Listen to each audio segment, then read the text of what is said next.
Bee, arı. Dolphin, yunus balığı.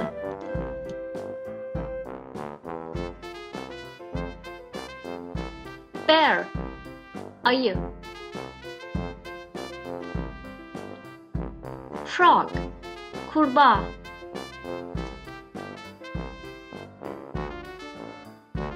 Ladybird, uğur böceği. Pigeon, güvercin.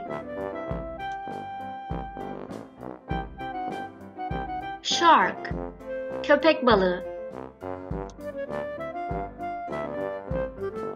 Whale, balina.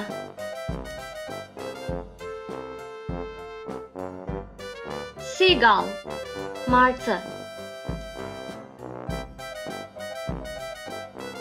Seahorse, deniz atı.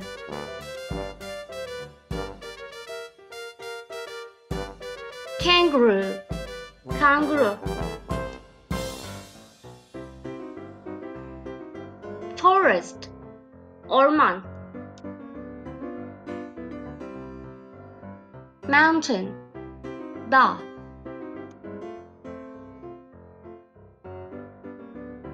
Nature, doğa.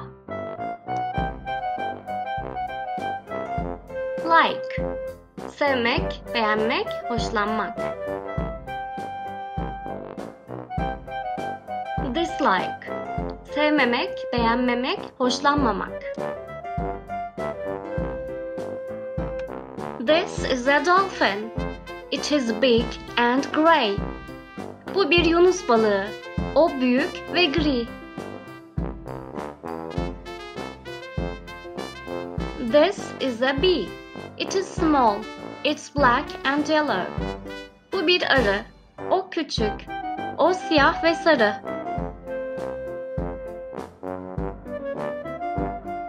This is a kangaroo. It is small and brown. Bu bir kanguru. O küçük ve kahverengi. This is a bear.